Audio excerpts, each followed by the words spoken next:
besi panas udah tempelin sama temennya ke pipinya dia. Itu SD, SMP? SD. Anak SD? Anak SD. Astaga. Di salah satu sekolah yang notabene asrama.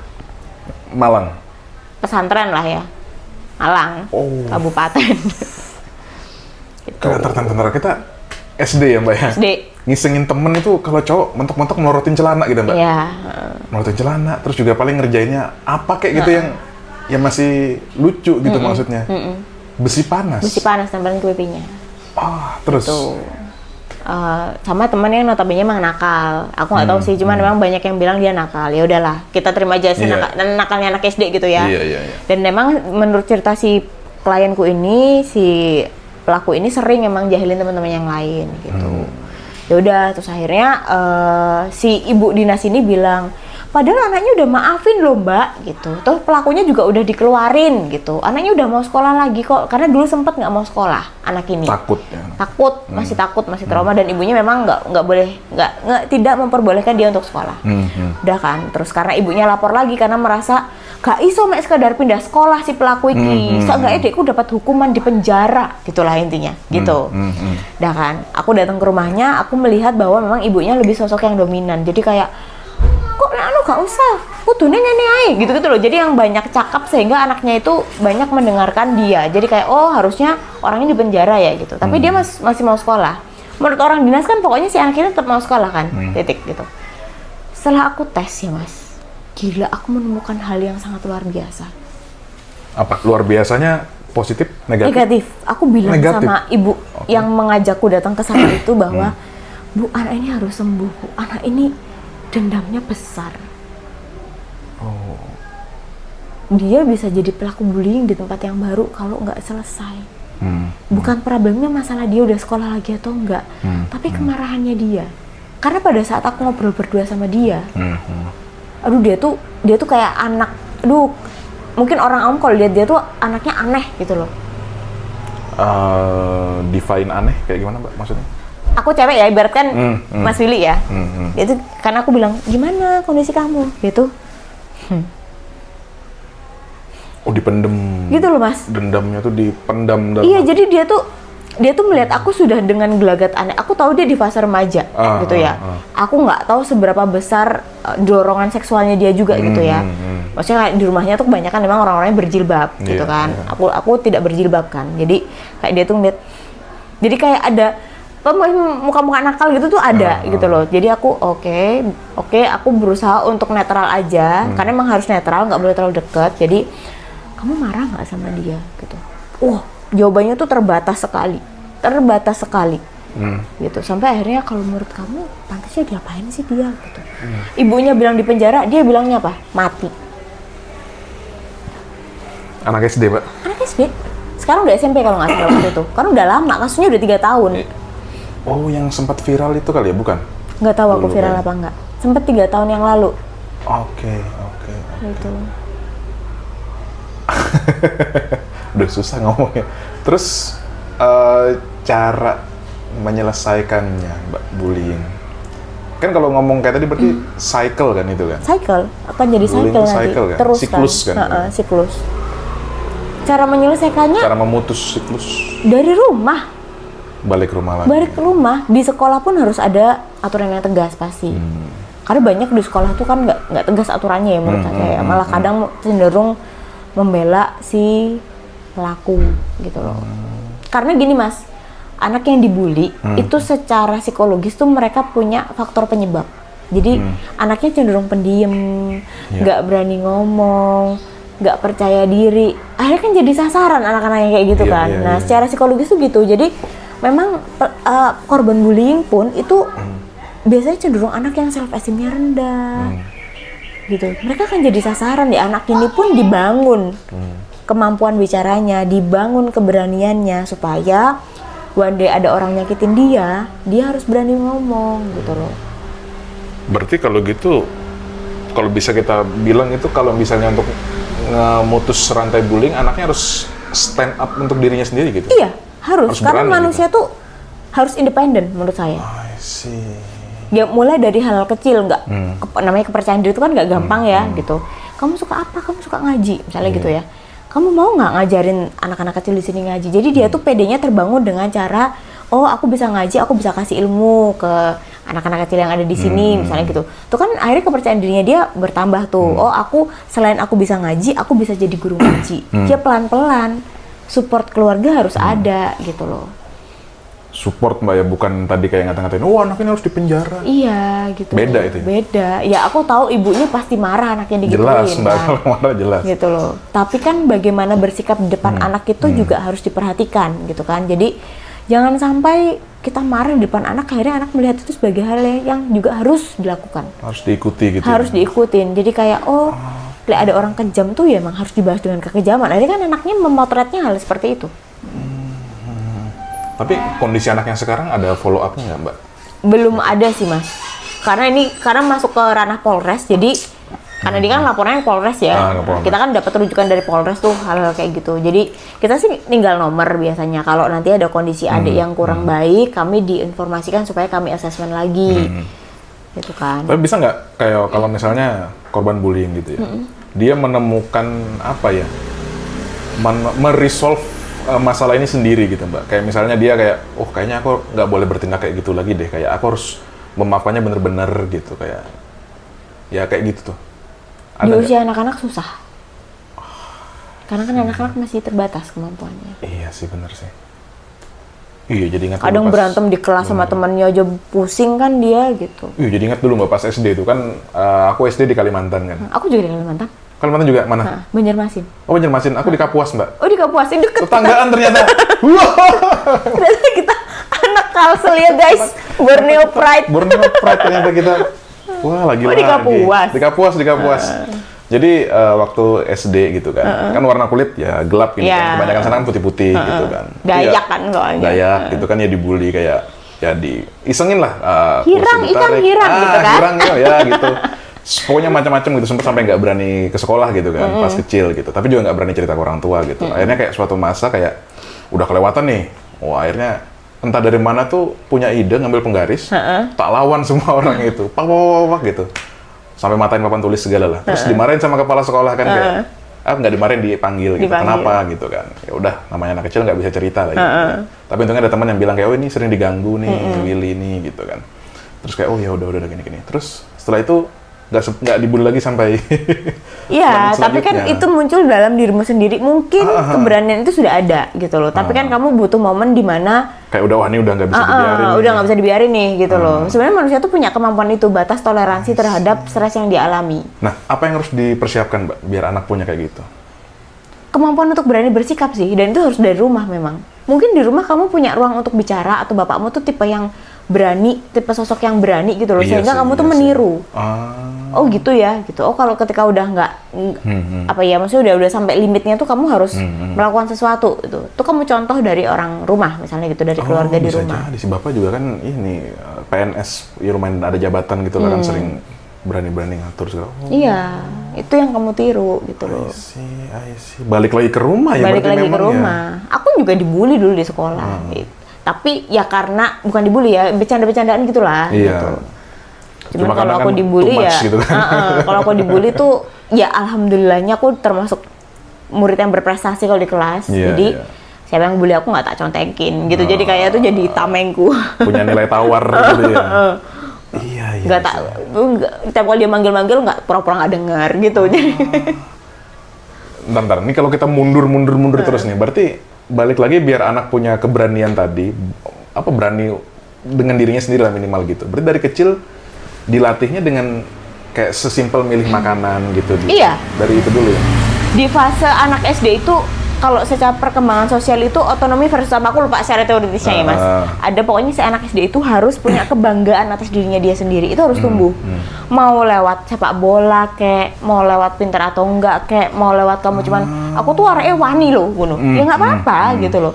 Tapi setidaknya dia harus punya kebanggaan. Ditonjolkan nih sesuatu tadi. Karena lewat situ nanti dia bisa salah satunya menjadi coping stressnya dia. Gitu. I see. Iya sih, aku juga dulu pinter sih soalnya sih. Nah, kan? Jadi akhirnya PD-nya kan muncul. Iya, masuk 3 besar lah. Sama, aku juga. Walaupun makanya SMA sempat hampir nggak naik kelas. Aku kalau SMA nggak nggak sampai separah nggak naik kelas sih. Parah Mbak, soalnya seneng itu pas zaman SMA kan ya rebel lah ya, main di warnet, main bola apa gitu. Ya kan udah fasenya kan juga. Fase rebel lah SMA. Aku udah nggak sepinter SD sih, tapi ya tetap masih bisa ngikutin gitu lah maksudnya. Terus mulai bangkit lagi pada saat kuliah, kayak kok gini ya hidupku ya gitu loh, jadi kayak berasa bener. berbeda. Kayak nggak pinter nggak aku deh gitu loh, kayak ada gitu, ada identitasnya. Iya. Kan ada identitasnya. Iya, dulu juga aku akhirnya kan selain sekolah pas SD itu ikut karate kan sampai SMA gitu. Akhirnya ada tempat. Iya, ada pret tahu kalau di usia SD tuh. Bukan, maksudnya kan fase anak-anak yang banyak ikut les gitu-gitu kan bagi kebanggaan bagi dia. Iya. Aku lo les ini, aku lo les ini gitu anak-anak. Temennya sama les pamer biasanya pamer ya. Ini loh aku sudah bisa gini, sudah bisa gitu. Oh iya, saya dulu juga les piano katanya. Gitu, tapi kadang-kadang kalau ngomong les kan yang pengen orang tuanya, Mbak. Iya, tapi kadang anak ada yang menikmati kok. Berarti harus pilihan anak dong les itu. Sebisa mungkin. Kalau anak sekarang harus ditanyain memang. Kalau dulu kan les bahasa Inggris, udah ikut aja les. Iya. Ntar tahu-tahu bisa aja. Ntar kalau udah bisa baru tahu, oh iya ternyata les bener gitu loh. Jadi bener. ada fase itunya kan. Tapi saya bersyukur juga loh kalau soal les bahasa Inggris, Mbak. Soalnya dulu kan agak dipaksa gitu les bahasa Inggris, tapi berguna gitu sampai sekarang kayak untuk minimal simple conversation itu aman. Kita denger lagu paham, orang ngomong paham gitu loh. Setidaknya itu kan, meskipun kita nggak fluent ya ngomongnya, maksudnya nggak selancar native speaker gitu. Bule-bule gitu enggak. Ya sama aku dulu, karena les bahasa Inggris tuh mengganggu jamku bermain dan mengganggu aku nonton telenovela. Bener, gitu. Kita nonton itu. Amigos. Zaman itu Amigos ya, Amigos. Itu. Wah, seumuran berarti kita nih, Pak. Iya, kayaknya kita seumuran deh. Jangan-jangan satu angkatan juga sekolahnya. Tapi kita balik ke Malang, Mbak. Saya tertarik tadi sebelum kita mulai ngobrol kan bukan kasus ya, kejadian mungkin bahasanya. Kejadian yang paling sering ditangani di dunia pendidikan di Malang ini, Mbak. Kalau dunia pendidikan aku terbatas sih Mas, karena kan ranahku tuh sebenarnya klinis kalau di psikologi. Jadi memang ada yang, ya kalau klinis tuh problem-problem personal. Kalau pendidikan yang pegang psikolog pendidikan. Kalau di kantor psikolog industri namanya. Ya aku bisa ngetesin karyawan mau masuk gitu bisa, tetap seleksi bisa. Cuman kan concern utama aku memang di klinis. Kalau di dunia pendidikan biasanya masuknya lewat ke tes bakat minat gitu. Jadi kayak anak lulus SMA, orang tuanya nih bingung, nih anak mau masuk jurusan apa, bisa nggak Mbak ditesin bakat minat, misalnya gitu, lihat minatnya apa, bakatnya apa.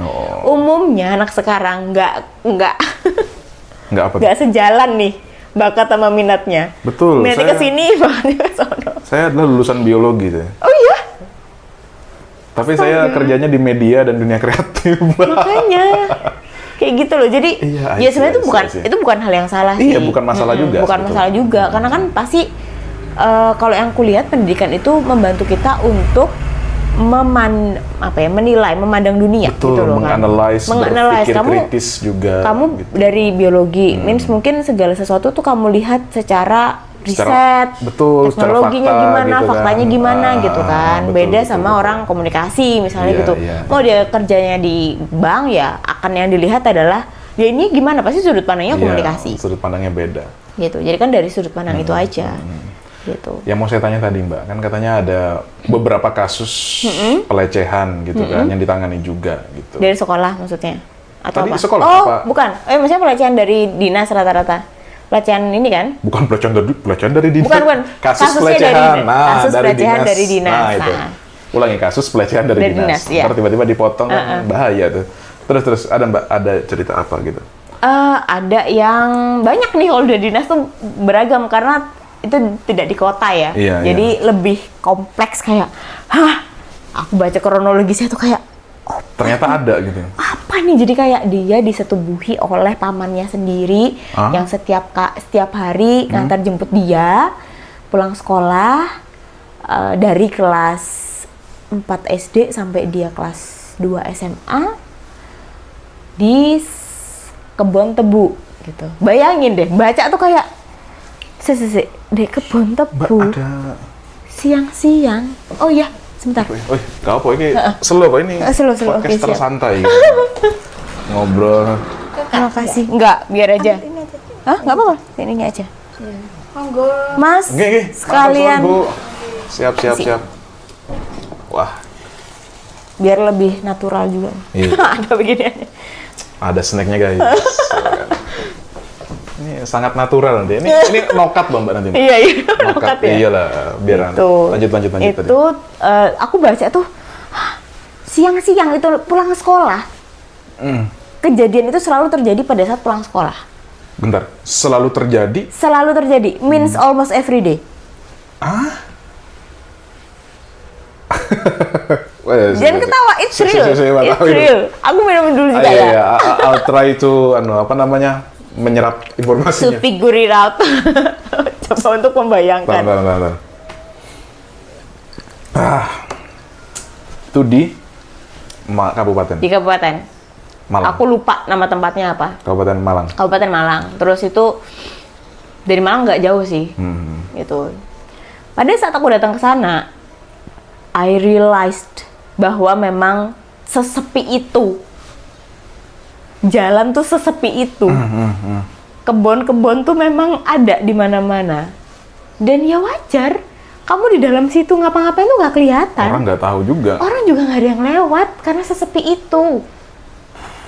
Nggak, maksudnya, ya walaupun sepi walaupun apa, tapi kan itu keluarga gitu loh, maksudnya ponakannya Iya, gitu kayak. Itu yang lapor siapa? Yang lapor orang tuanya yang cewek. Taunya setelah? Setelah contohnya gini, jadi si cewek ini itu dia sekarang aku lupa ada dia tuh udah nggak sekolah kalau nggak salah, terus dia ikut di pondok gitu loh, di pondok yang sebenarnya bukan pondok tapi itu punya kiai, terus dia ngadain kayak pengajian di situ. Nah dia tuh bantu di situ. Terus si kiai ini merasa kok anak ini tuh sering murung ya gitu loh, terus ditanyain kamu kenapa gitu sama kiai dan istrinya. Terus akhirnya pertama cerita ke istrinya, Ustazah saya boleh nggak cerita gitu, tapi dia intinya pokoknya aku mau cerita soal hal yang pernah aku alami. Terus diceritakan, terus kaget lah si ustazahnya ini. Hah? Makanya waktu itu dia minta keluar dan sebagainya sama orang tuanya juga. Terus akhirnya si ustazah ini cerita sama ustadznya bilang ke orang tuanya. Orang tuanya lapor akhirnya? Orang tuanya lapor ke pihak kepolisian. Okay. Dinasnya dinas itu ya, perlindungan apa? Dinas Perlindungan Pemberdayaan Perempuan dan Perlindungan Anak. Ada satu lagi yang paling fenomenal kasusnya. Yang tadi belum fenomenal? Belum.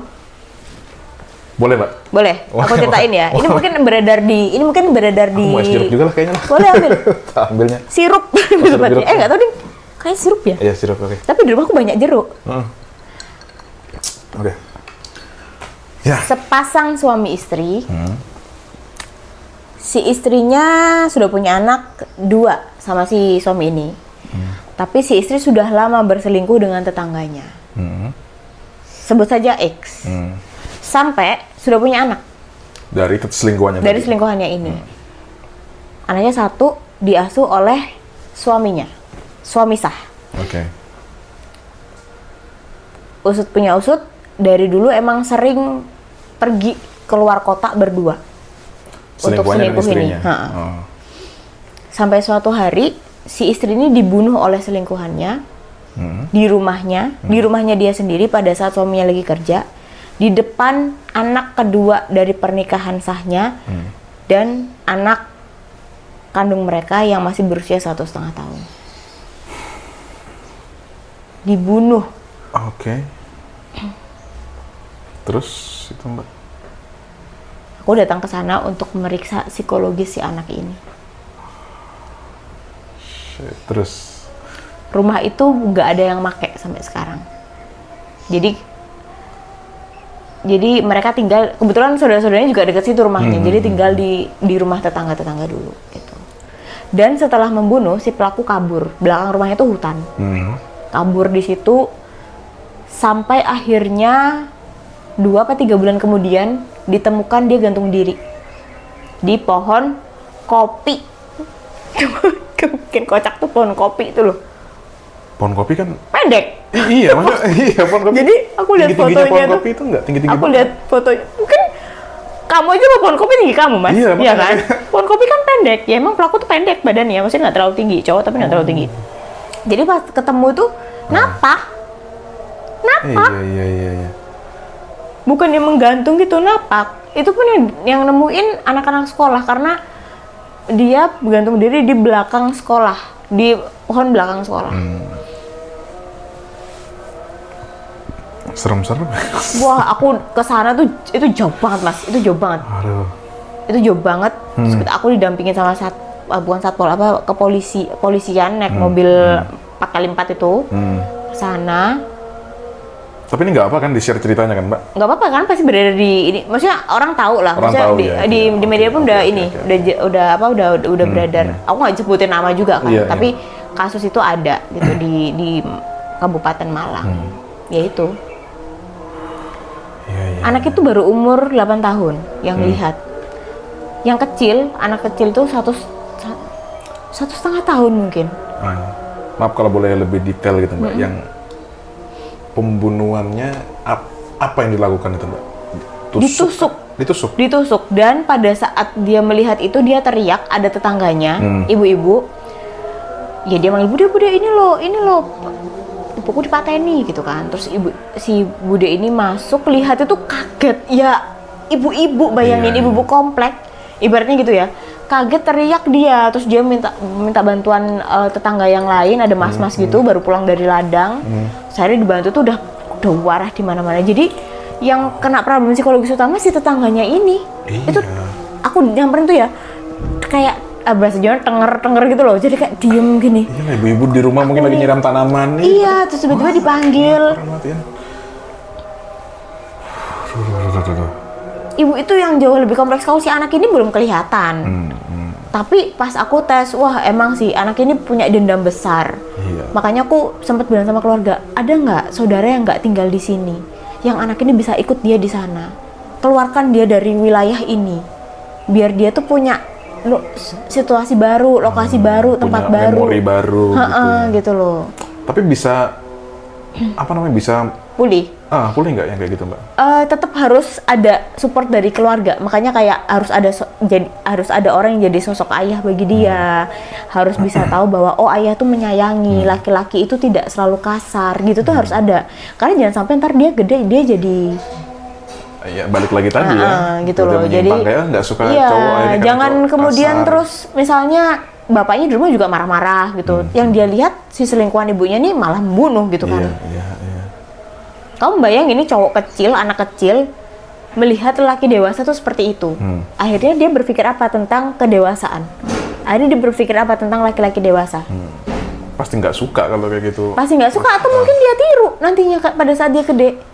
Lek wes gede tuh kamu boleh loh marah, kamu boleh loh bunuh gitu. Kayak batasan marahmu tuh bisa sampai membunuh loh. Iya gitu loh. Ngeri ya maksudnya. Ya kan, ngeri kan, makanya tuh waktu itu ngeri-ngeri sedep deh pokoknya ngerinya kesana bukan tuh. cuma pas kejadiannya gitu, maksudnya kalau kita lihat ke depannya juga potensi bakal lebih ngeri laginya ada gitu. Aduh. Nah kalau ngomong soal ini, Mbak, balik yang agak enteng dikit lah maksudnya. Agak takut nih saya nih.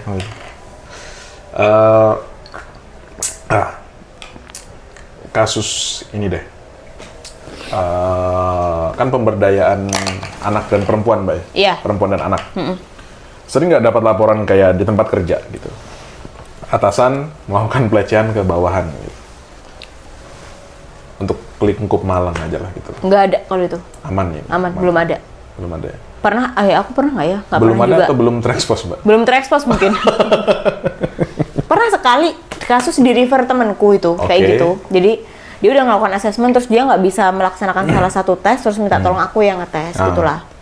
Itu kasusnya itu, ada affair. Gitu. Affair maksudnya pelecehan juga? Karena sampai dipaksa untuk I see. bermalam di hotel bersama dengan wacana gathering kantor. Gitu. Soalnya udah ada unsur paksaannya tadi ya. Kalau under consent sama-sama mau ya udahlah gitu ya.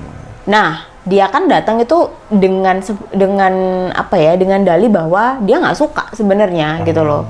Dia risih dengan hubungan ini gitulah. Tapi sekali lagi pada saat dites, ya aku melihat ada kebutuhan seksual juga gitu loh. Jadi ya akhirnya aku menyadari bahwa hal-hal seperti itu tidak terekspos juga mungkin salah satunya selain karena ada unsur menyenangkan, even kamu nggak mau, Karena sama-sama perlu. Kan? Iya. atau mungkin yang kedua ada benefit.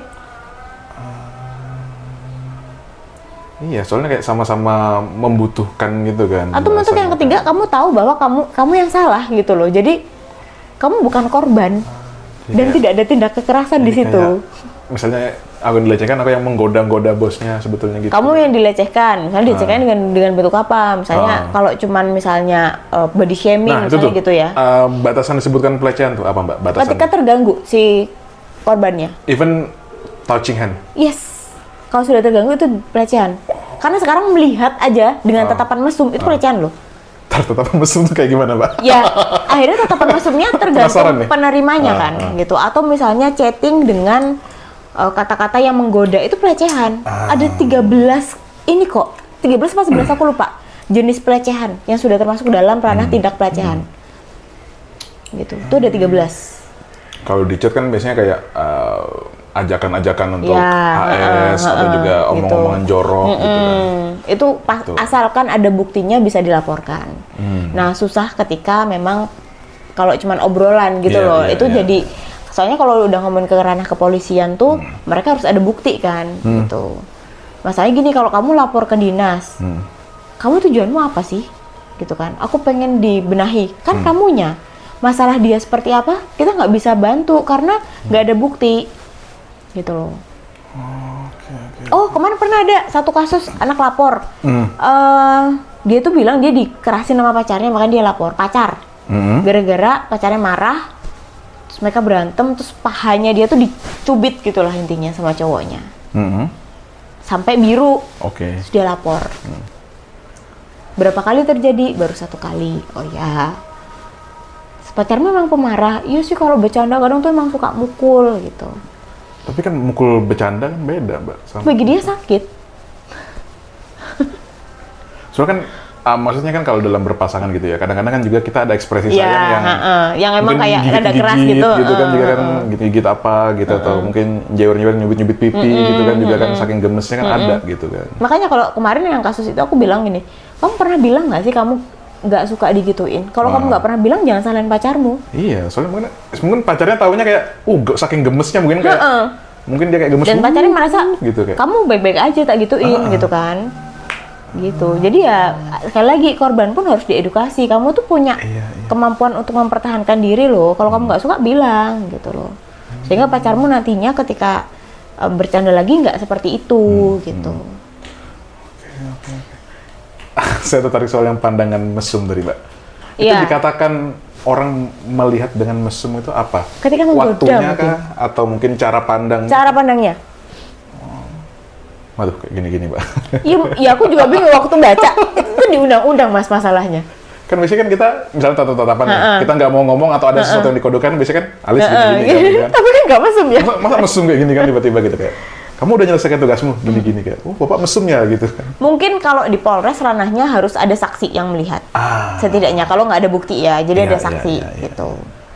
Makanya dibutuhkan saksi kan untuk kasus-kasus tertentu. Ya kok pandangan itu termasuk pokoknya setahu saya. Berarti kalau ngobrol juga jangan lihat terus-terusan orangnya gitu, Mbak. ya. Kalaupun lihat juga Risih, yang ya. wajar aja gitu Iya, kan iya. lihatnya. Tatapannya wajar aja lah. Ya, atas bawah sebelum lihat. Kadang kan ada yang lihat khusus bagian tubuh tertentu Iya. misalnya gitu loh. Saya kaki sih, Mbak. Apa? Takutnya nggak napak gitu loh, Mbak. Ngobrol gitu kan, wah cakep nih gitu. Lihat kakinya, ngambang gitu kan. Takut juga saya gitu. Meninggal tahun lalu ternyata. Makanya kan takut juga kayak gitu kan. Ternyata dalam skala Malang Raya aja udah seserem Banyak. itu, Mbak. Seserem banyak. itu ya. Banyak, kalau laporannya itu banyak, Mas. Kalau gini deh, Mbak. Terakhir. Kasus, terserah kasus apapun yang ditangani Mbak Dian, yang mungkin dalam beberapa tahun belakangan yang paling membekas gitu, Mbak. Entah yang udah selesai kasusnya atau yang masih dalam Running, proses.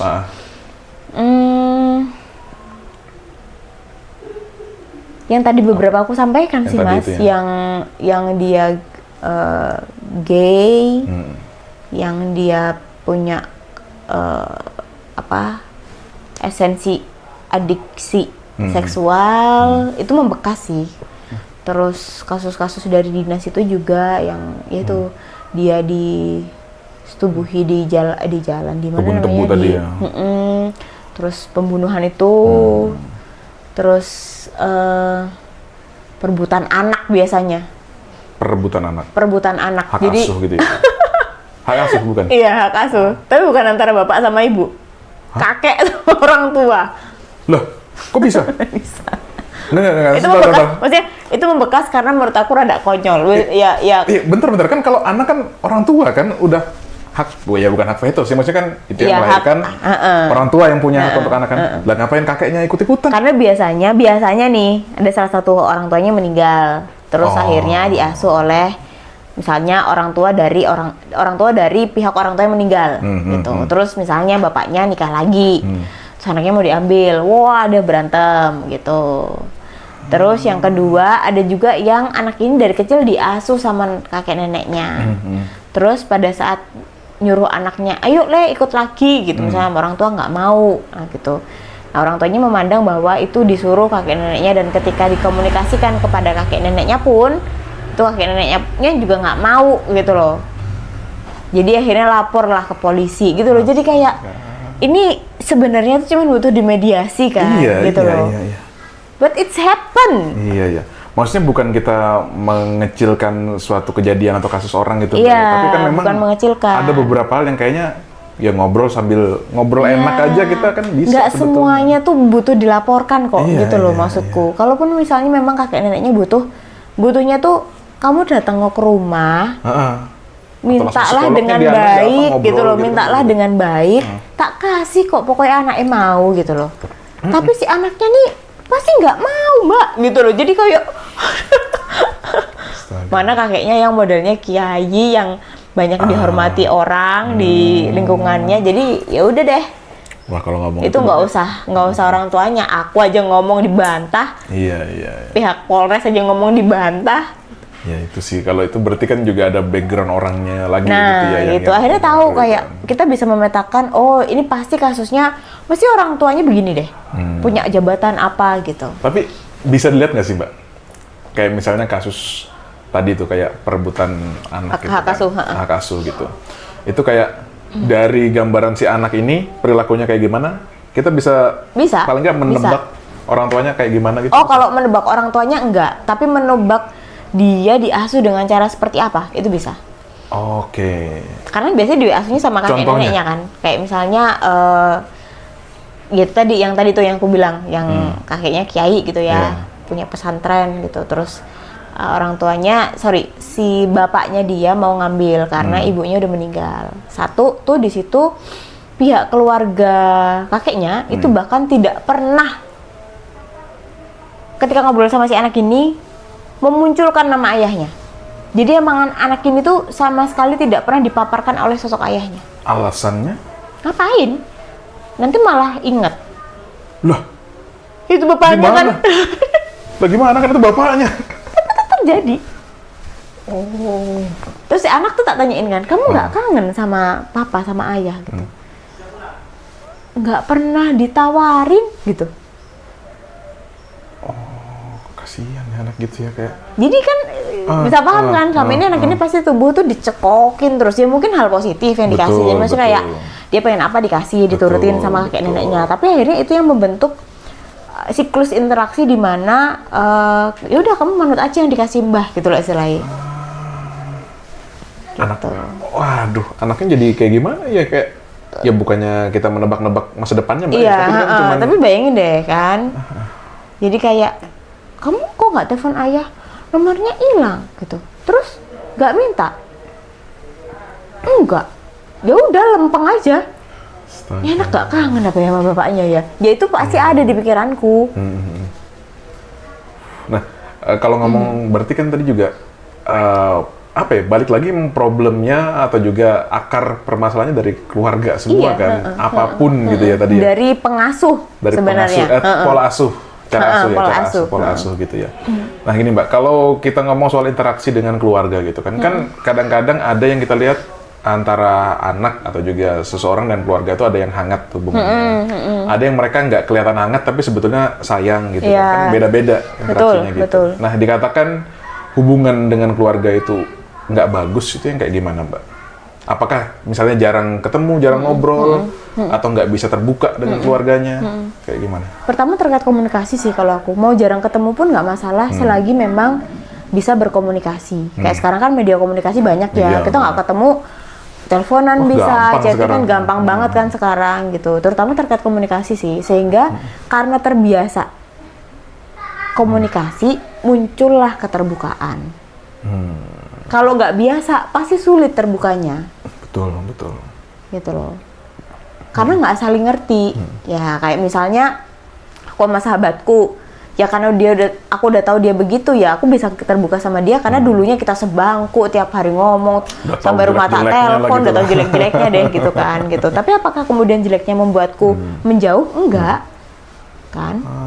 Tapi bisa nggak sih respon orang tua yang overreact itu membuat anak juga jadi nggak terbuka? Bisa. Karena anak nggak suka dengan respon itu. Anak kan punya persepsi kan? Betul. Gitu kan. Meskipun masih kecil kan dia berhak berpersepsi ya. Nah, jadi yang bagus tuh kayak gimana, Mbak? Ini balik sedikit deh. Soalnya kita kan ngomong masalah A, B, C, D, F, G. Ya, Balik lagi soal orang tua dan rumah tadi. Anak itu hal utama yang harus matang dalam dirinya adalah emosi. Karena Oke. anak kecil pun, kita nggak ngomongin anak yang udah bisa ngomong ya. Anak yang belum bisa bicara itu, kita melihat anak ini normal atau tidak itu dari cara dia beremosi. So, anak itu butuh keamanan emosional dari dia kecil. Cara nge-provide-nya. Satu, setiap kali respon anak apapun, itu kita perlu tenang. Kita nggak tenang, anak akan meniru. Bahkan kalau baca buku parenting yang sekarang ya, kayak misalnya bayi nih, kita mau mandiin. Mas tahu nggak? Di buku itu disampaikan bahwa ketika kita mau buka bajunya aja, itu kita harus permisi loh. Kita mandi dulu ya, permisi ya, mama buka ya, itu harus ada gitu. Gak main asal buka aja gitu loh. Iya. Sesimpel hal itu harus. Sesimpel hal izin itu gitu ya. harus di concern gitu loh. Concern. Terus kayak misalnya anak kita pulang main kotor misalnya badannya, wah kali bukan, wah tekan di kan gitu kan. Iya. Nah itu nggak bisa gitu loh. Jadi kayak loh dari mana dek kok kotor semua gitu. Apa ini yang bikin kotor bajunya? Ditanya gitu. dulu gitu ya. Jadi anak tahu bahwa Baru dilempar situasi yang sendal, nggak menyaman, situasi yang membuat orang tuanya nggak nyaman, itu orang tuanya tetap bersikap wise. Oh iya. Wah, kalau dulu nggak pernah ditanya ya, Mbak, gitu, Mbak? Sama kok, tenang Sama aja. juga kan kita kan ya. Sama. Makanya berarti generasi kita nih harus. Tapi untungnya dulu tuh aku berani bicara. Jadi ketika aku sih. ngomong, orang rumah paham dan ya udah selesai sih, masalah sih, gitu loh. sih. Makanya kuncinya di komunikasi. Betul. Wah, ini sih. Berarti juga kalau sekarang misalnya orang tua muda ini ya, apalagi yang nonton ini mungkin usia-usianya sama gitu. Ya, PR-nya banyak banget nih untuk Sekarang tuh jadi orang tua tuh harus belajar. Mau nikah harus belajar dulu. Setelah menikah mau jadi orang tua harus belajar. Iya. Terus punya anak belajar lagi gitu kan. Ya, apalagi tadi soal emosi tadi, Mbak ya. Itu hal utama harus yang utama. memang harus dilihat. Selain melatih kematangan emosi anak itu apalagi, Mbak? Terutama kalau buat anak ya, anak biar- usia dini nih, itu kemampuan fisik menurut aku. Maksudnya gini, anak sekarang tuh dari kecil udah dibiasakan nonton TV, lihat handphone, di mana mereka fase aktifnya akhirnya Berkurang gitu, di rumah. di bonsai bahasanya. Iya, benar. Jadi kayak anak usia 4 tahun kok diem aja tuh aneh. Iya. Biarkan dia berlari, melompat, jatuh. Kebalikannya, kalau kita dulu dicari-cari, saking nggak pulang-pulangnya, pulang-pulang baju robek, Iya makanya kotor. kotor, sekarang Gitu kan. kebalikannya. Sekarang Iya. tuh pada anteng, cakep-cakep di rumah gitu Iya, kan. iya. Jadi Oh, dulu nggak ada yang cakep tuh anak kecil tuh. iya dong. Ingusnya ke sini, mukanya hitam. Pulangnya hitam, rataan. Bawa duit 2.000. Iya. Le, tumbang le. Tapi banyak ininya tahu. Jajannya banyak. 200 aja dulu berkesan sekali. Iya. Makanya kayak Makan krip-krip. krip-krip bener. Beli cup-cup pop. Iya. Katanya permen narkoba aja dulu, pakai bubuk. Astaga. Iya sih. Kita dulu mau belanja jalan kaki, mau warungnya jauh jalan kaki. Betul. Itu fasenya Mas gitu Pakai loh. sepeda udah mewah atau pakai Oh, sepeda? pakai sepeda tuh yang mulai dari dulu nggak ada modif ya. Iya. Modifnya cuman itu apa ini? Iya, gelas botolnya aqua ditaruh di ban. Sama bener. Jadi motor cross. Terus kalau nggak ini ngeremnya bannya diinjek. Iya, pakai sendal. Pakai sendal. Sendal. Bannya diinjek. I see. Tapi kan akhirnya fisiknya tuh berkembang gitu loh. Nah, memang di setiap tahapan usia itu ada optimalisasi di kondisi-kondisi tertentu. Jadi kayak misalnya 0 sampai 1 tahun tuh fisiknya harus bagus. Kenapa? Karena nanti semua perkembangannya akan dilihat dari kondisi fisiknya. Makanya anak stunting pasti problemnya banyak. Anak stunting Bukan tuh cuma makanan berarti? nggak cuma masalah makanan. Ntar dia perkembangan otaknya juga terganggu. Kondisi emosionalnya terganggu gitu. Karena dari kecil fisiknya udah nggak masuk nggak bukan gitu tidak ya. masuk dalam ranah normal gitu loh. Aku pernah nanganin stunting anak umur 2 tahun beratnya cuma 6 kilo. 2 Kayak tahun? anak 2 bulan kan? Iya. Duh. Aku 2 tahun berapa ya? Kayaknya berat banget udah. Gendut dari kecil. Iya cuma 6 kilo. 2 tahun 6 kilo. Astaga. Kurus banget. Kenapa? Wah, tuh kompleks, Mas. Ini juga salah satu kasus yang yang Iya. tadi apa? Iya, yang memorable. Memorable. Ya. Jadi emang anak itu kompleks itu emang orang tuanya juga salah kalau itu. Jadi dikasih bantuan sana sini tuh dijual sama orang tuanya. Itu baik. Kayaknya banyak kalau itu, Mbak. Jadi aku datang sama pihak puskesmas dan kecamatan itu aku tuh udah notice loh. Kok susunya nggak dikotakin sih? Karena tadi dikotakin dijual ke toko. Yang dikasih bentuk barang pun dijual juga. Dijual. Karena emang secara kehidupan ekonomi minim. Ya. Tapi aku tidak menyangkal bahwa bantuan yang diberikan tuh udah besar. Cuman waktu itu kan anak itu tuh karena ada kayak katanya ada jantung bocor dan lain-lain, jadi harus dirujuklah ke rumah sakit di Malang. Terus pihak kecamatan udah mau bantu, cuman masalahnya secara SDM ibunya ini juga kurang. Jadi kayak nanti kalau di sana siapa yang misalnya yang mengurusin administrasinya dan lain-lain gitu loh. Jadi ya sebenarnya kan kita sendiri juga bisa gitu loh.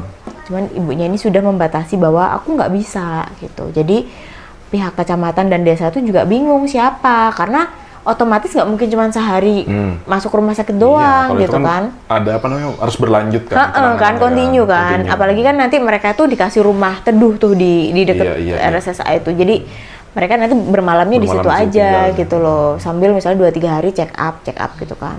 Itu juga sama. Waktu aku nengokin ke situ, astaga, sama dokter anaknya tuh dikasih susu yang jelas-jelas itu sama dokter itu. Jadi ada dokter umum yang ikut bantu juga untuk kasus stunting ini. Ini tuh isinya lemak tok bu, digituin sampean. Diminumin supaya adiknya berat badannya nambah. Ibunya bilang apa? Nggak suka anaknya. Dia kalau tak ajak keluar tuh pasti mintanya Frisian Flag. Akhirnya dibeliin Frisian Flag itu. Frisian Flag kan gula. Makanya.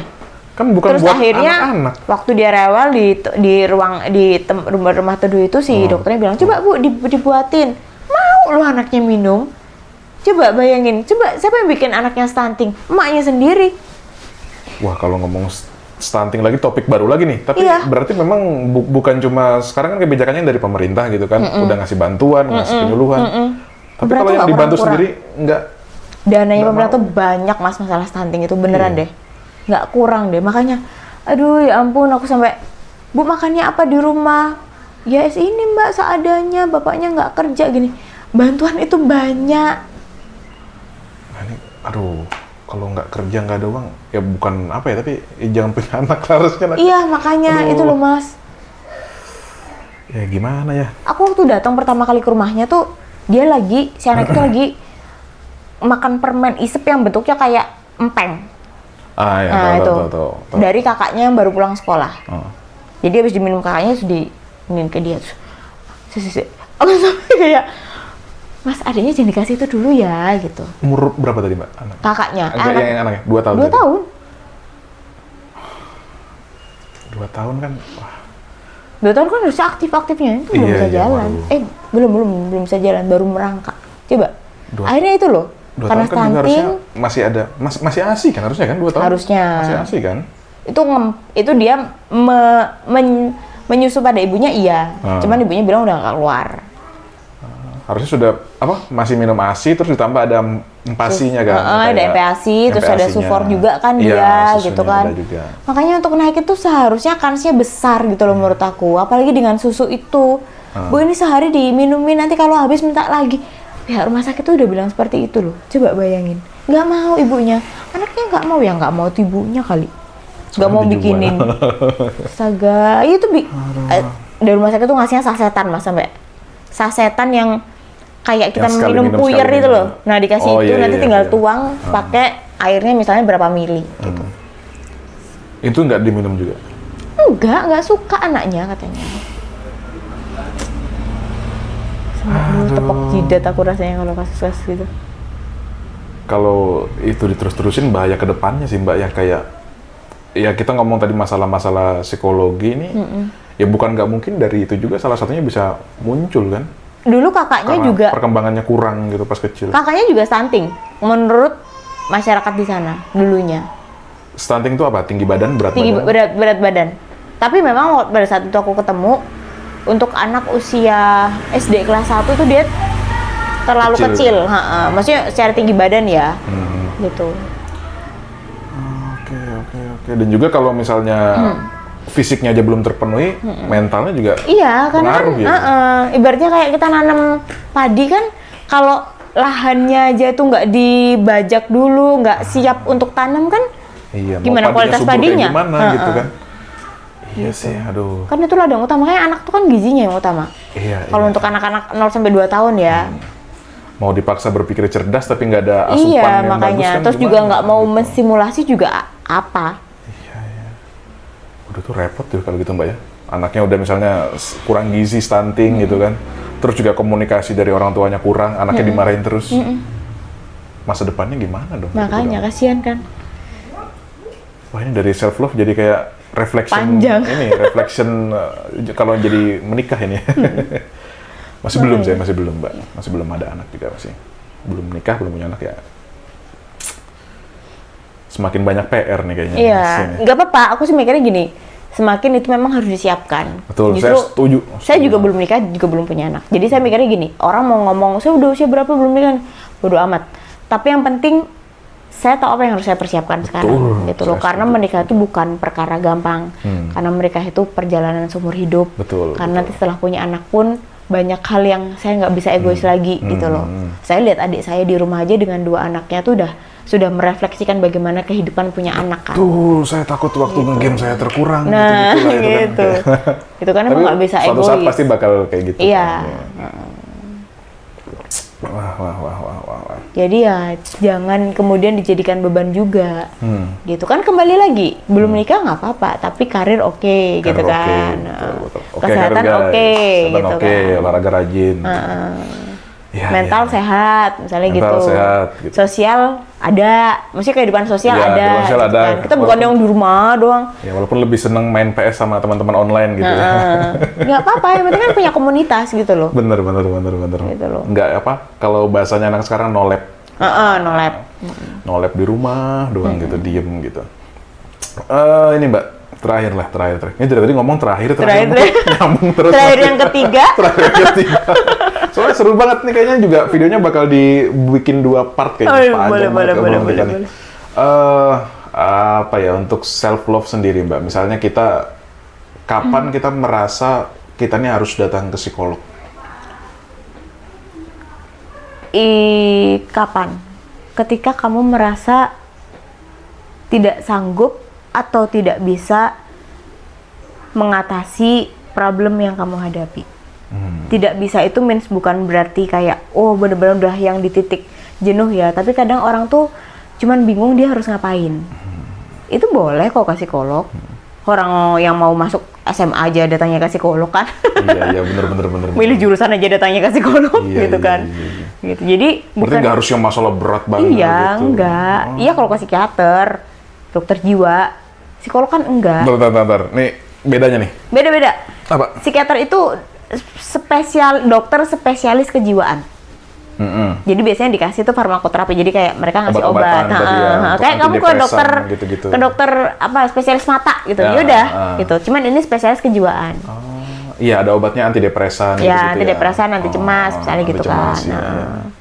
Jadi kalau punya problem psikologis yang berat sampai akhirnya misalnya mengganggu jam tidur dan lain sebagainya, mungkin bisa dibantu sama psikiater. Atau yang sampai hilang kesadaran, maksudnya kayak ngeblank gitu ya. bukan hilang kesadaran tuh maksudnya Pingsan, bukan.